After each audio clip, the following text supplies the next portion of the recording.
Why would powerlifters not have bigger legs? Right? Because they operate in that 3 to 5 rep range all the time. You know, it's the volume probably isn't enough stimulus for that growth, but that's one of the counters that I would I get asked that one a lot, and that one I think is easy to answer. So go ahead and answer that one first, then I'll get to the next one. So generally, as powerlifters, we're training pretty far away from failure on our big lifts. So if we're doing a triple, we're not taking 90% triples, except maybe a couple of weeks. Right before meet. So people will be like, well, why aren't powerlifters bigger?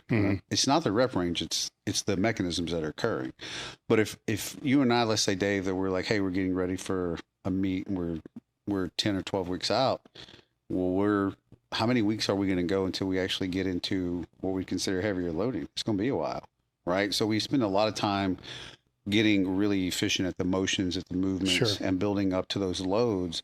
So we don't really spend as much time mechanically loading those fibers. We spend more time getting neural adaptations to that movement so that we're becoming far more efficient at doing it. So I got asked this a lot.